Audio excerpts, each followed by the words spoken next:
네, 할렐루야. 네, 우리 자합들 한번 인사하겠습니다. 인사드릴 때 하나님이 지금도 잘해 주십니다. 오늘 지금도 잘해 주십니다.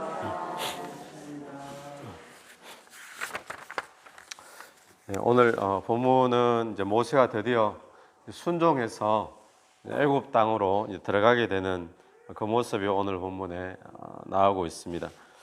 19절 말씀을 한번 보시면 여호와께서 미디안에서 모세에게 이르시되 애굽으로 돌아가라 내 목숨을 노리던 자가 다 죽었느니라 이렇게 말씀을 하시죠. 내 목숨을 노리던 자, 이 자들이 누구겠습니까? 이 자들이 두려워 가지고 모세가 사실 애굽을 떠나서 광야로 도망을 친 거였죠.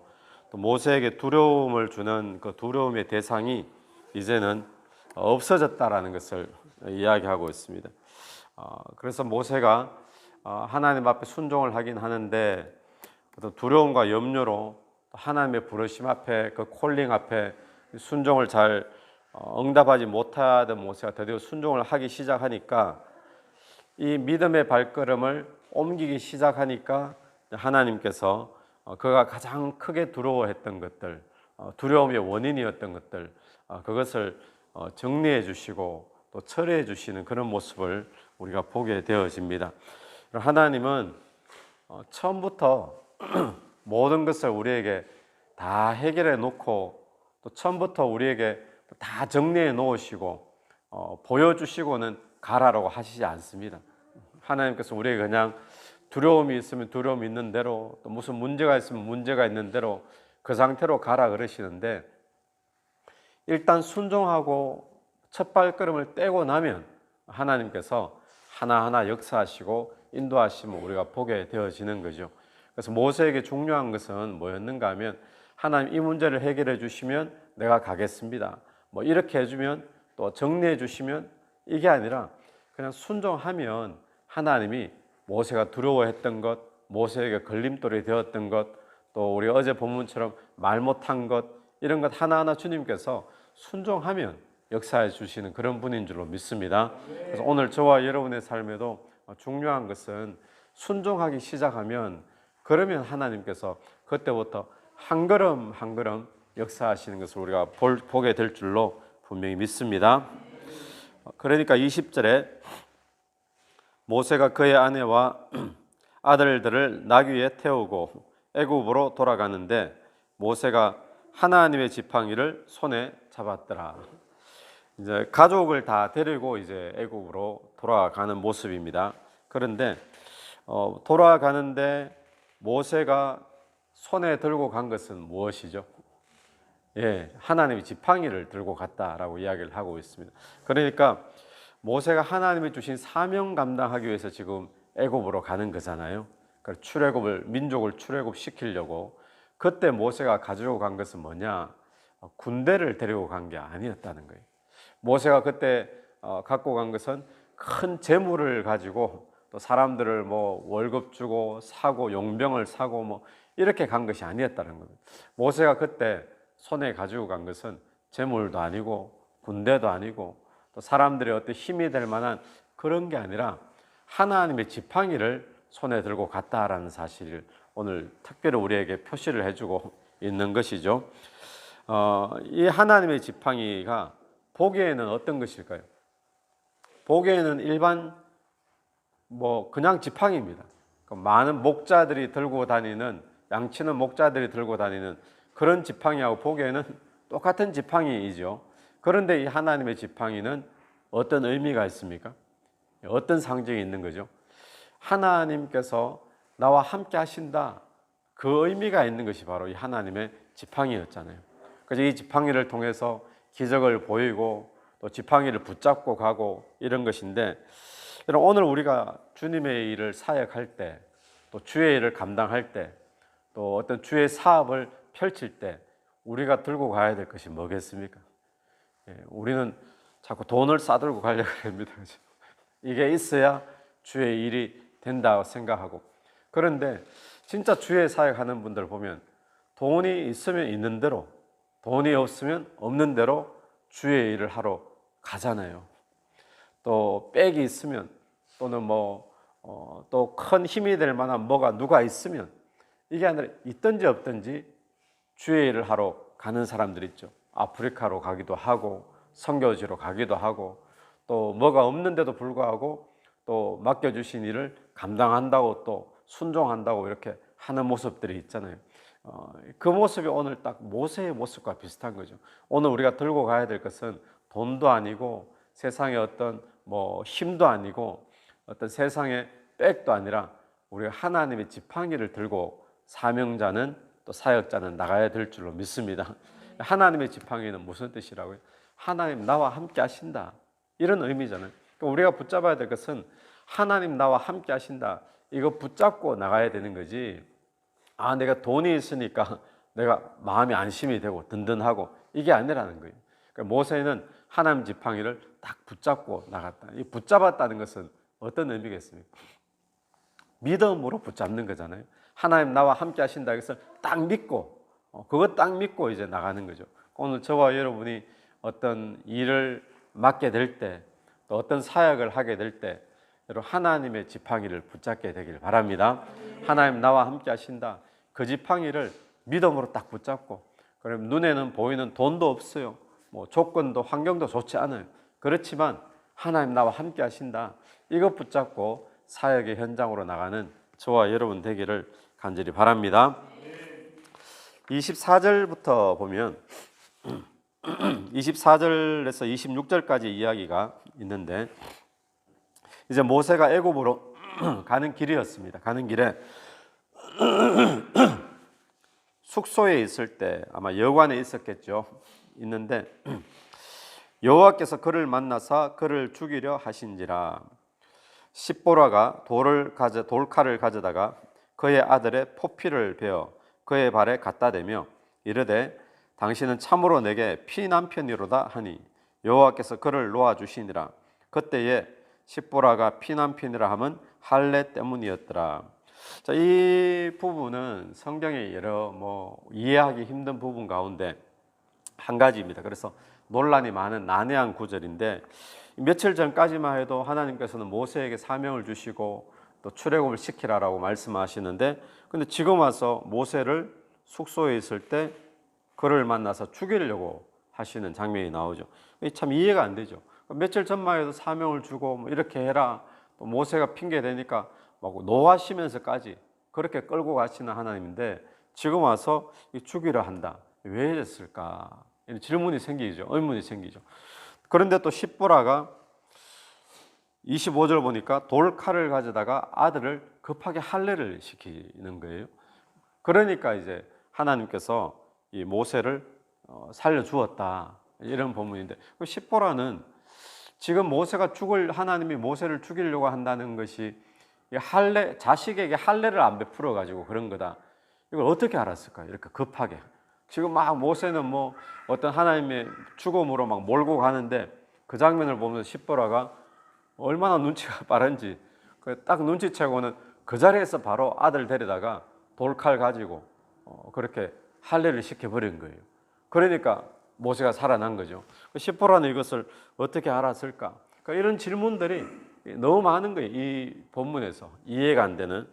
그런데 우리가 분명한 것은 뭔가 하면 이 모세가 아들을 지금 이제 둘째 아들로 추측을 하고 있어요. 둘째 아들, 첫째 아들 게르손 말고 둘째 아들.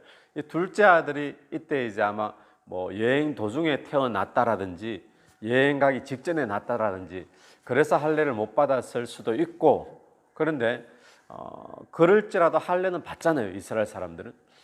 그런데 할례를 아들이 어쨌든 못 받았어요. 못 받았던 이유는 도대체 뭐냐 했을 때 추측을 하기를 이 아내 십보라의 반대 때문에 아들이 이 할례를 못 받았을 것이다. 왜 이렇게 보는 거예요? 왜냐하면 이 십보라는 미디안 사람이잖아요. 유대인이 아니다 보니까 할례에 대해서 이해를 못하는 거죠. 왜 아이가 태어났는데 그 아이가 그렇게 고통스러워하는 그런 피를 흘리는 그런 할례를 굳이 행해야 되느냐. 이제 십보라가 반대를 해가지고 그래서 못했을 것으로 그렇게 알려져 있습니다. 그런데 이 모세를 통해서 이 십보라는 이 할례가 얼마나 중요한지를 분명히 알았을 거예요. 알았는데 근데 그렇기 때문에 문제가 딱 생기자마자 이 십보라가 지금 할례 때문에 그렇구나. 그래, 할례가 얼마나 중요한 거고 하나님과 모세 사이에서 얼마나 언약의 그 체계의 중요성이 되는 건지를 십보라가 몰랐더라면 도대체 지금 모세가 왜 죽으려고 하는가, 뭐 의사를 찾아가든지 뭐 이렇게 해야 이제 맞는 건데, 십보라는 바로 할례를 지금 행했다라는 거죠. 그러면서 아들에게 할례를 행하고 그 표피를 모세 발 앞에 두면서 이런 말을 합니다. 당신은 참으로 내게 피난편이로다. 이렇게 말했다. 피난편이로다. 이게 무슨 뜻이겠습니까? 좋은 의미 같습니까? 아니면 좋은 의미 아닌 것 같죠. 일단 받아라 이러면서 여기 당신은 내게 피난편이다. 이게 뭐 원망 섞인 말투, 또 독설이 있는 그런 말투, 그런 지금 말투로밖에 안 보이는 거죠. 그래서 우리가 이 사실에서 그러면서 결국에는 이때 성경에 나오지 않지만 이 아내 십보라하고 아들하고는 친정집으로 돌아가는 걸로 나옵니다. 결국에는. 그래서 나중에 모세가 출애굽을 하고 난 다음에 장인 이도로를 만날 때 그때 십보라도 데려오고 장인이 함께 모세의 아들들도 데려오는 거죠.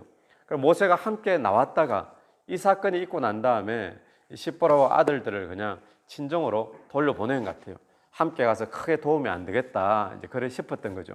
그러니까 아내 자체가 또 미대한 사람이다 보니까 이제 유대인의 그런 풍속들 이해를 하지 못하니까. 자, 그래서 이 사건에서 우리가 알 수 있는 것은 뭔가 하면, 이 사건이 지금 출애굽하기 전이잖아요. 애굽으로 들어가기 전의 일이죠. 그러니까 하나님께서 지금 왜 이렇게 모세에게 아들 할례 문제를 붙잡고 몰고 가셨느냐. 하나님이 원하시는 게 있는 거죠. 뭘 원하시는가 하면, 하나님은 우리가 주의 일을 하기 전에 우리 스스로가 하나님 앞에 성결케 되기를 먼저 원하시는 분이다라는 것을 우리가 보게 되어집니다. 할례는 뭡니까? 할례는 어떤 의미죠? 할례는 하나님의 백성임을 나타내는 육체의 표시가 바로 할례잖아요. 하나님의 백성임을 나타내는. 그럼 마치 이 할례를 행함으로 계약을 맺는 것과 똑같거든요. 우리는 하나님의 백성입니다 라는 것이죠.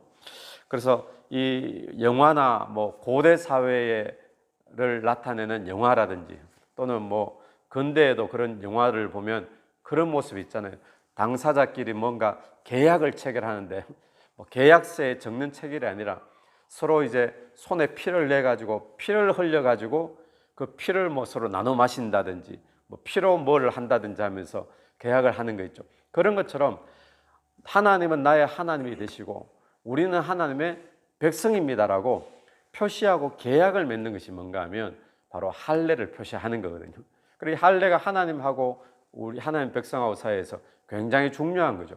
그러니까 할례를 행함으로 뭘 나타내는가 하면, 이제 우리는 세상의 다른 사람들하고 똑같지 않습니다. 우리는 하나님의 백성으로 구별된 자입니다. 할례의 의미는 구별의 의미가 있는 거예요. 그러니까 하나님의 백성으로서 거룩의 의미가 있는 거죠. 그래서 하나님이 우리에게 뭘 하기를 원하시는가 하면, 주의 사역을 하러 갈 때 또 하나님이 원하시는 것은 모세를 죽음으로 몰 만큼 하나님이 중요하게 여겼다는 거잖아요. 이것 해결 안 하면 그냥 죽어야 된다는 거잖아요. 그게 뭡니까? 하나님 앞에서 구별되는 것, 또 성결케 되는 것, 거룩해 되는 것. 주님은 그걸 우리에게 먼저 원하시고 우리가 구별되어질 때 하나님의 일을 감당할 수 있다는 것을 가르쳐주고 있는 거죠. 그래서 여호수아의 모습 봐도 마찬가지입니다. 요단강을 건너기 전에 하나님이 여호수아 공동체에게 요구하신 것이 뭐였습니까? 너희는 스스로 성결케 해라. 내일 여호와께서 큰 일을 행하실 것이다. 이렇게 말하죠. 너희는 스스로 먼저 성결케 해라. 그러니까 오늘 우리가 주의 일, 주님 앞에 쓰임받기를 원하는 자들이 이 새벽에 다 나오신 줄로 믿습니다. 오늘 주님이 우리에게 뭘 그렇게 중요하게 여기시는가, 모세를 죽음으로 몰 만큼, 그것은 바로 할례 이 자체가 뭐 하고 안 하고 보다 할례의 의미가 있잖아요. 하나님 백성으로서 구별된 자로 하나님 앞에 계약하고 나가야 되는 거예요. 스스로 성결케 되고 거룩게 되고 나가는 것이 중요하다는 것이죠. 그래서 오늘 이 아침에 다시 한번 더 우리 자신을 보면서 또 회개함으로 예수의 보혈을 의지함으로 성결케 되어지게 되기를 간절히 바랍니다. 오늘 세 가지 말씀 봅니다. 첫 번째는 순종하고 나가면 하나님이 한 걸음 한 걸음 역사하시고 인도하여 주신다는 것이고, 두 번째는 뭡니까? 우리가 하나님 앞에 일을 할 때, 사역할 때 중요한 것은 하나님의 지팡이 잡고 나가는 것이 중요하다. 하나님 나와 함께 하신다. 이거를 믿음으로 딱 잡고 나가는 저와 여러분 되길 바랍니다. 세 번째는 뭐죠? 하나님의 사역하기 전에, 일을 하기 전에 하나님 우리에게 정말 중요하게 여기시는 것, 스스로 구별된 백성임을 확인하고 스스로 성결케 되어지고 거룩게 되어지기를 원한다는 사실입니다. 오늘 이 말씀 붙잡고 승리하는 저와 여러분 되기를 바랍니다. 같이 기도드리겠습니다. 하나님 아버지, 오늘을 감사합니다. 하나님의 부르심 앞에 순종하고 나가면 하나님께서 하나하나 다 해결하여 주시고 인도하여 주실 줄로 믿습니다. 순종하는 저희들에게 도와주옵소서. 또 주의 사역을 감당할 때 가장 중요한 것, 하나님이 나와 함께 하신다는 것, 이것을 믿음으로 붙잡고 나가는 우리 모든 직분자들, 또 주의 사역자들, 사명자들 될 수 있도록 도와주옵소서. 하나님, 특별히 하나님께서 그렇게 중요하게 여기시는 것이 주의 일을 감당하기 전에 하나님의 거룩한 백성, 구별된 백성 되었다는 것을 확인하는 것인 줄로 믿습니다. 오늘 또 스스로 성결케 하며 거룩케 하며 스스로 주님 앞에 구별된 백성으로 이 세상에서 하루 살아갈 수 있도록 도와주옵소서. 오늘도 주의 이름으로 승리케 되길 간절히 원합니다. 은혜 베풀어 주옵소서. 예수님 이름으로 기도드립니다. 아멘. 오늘도 예수 이름으로 승리하시는 하루 되길 바랍니다. 아멘.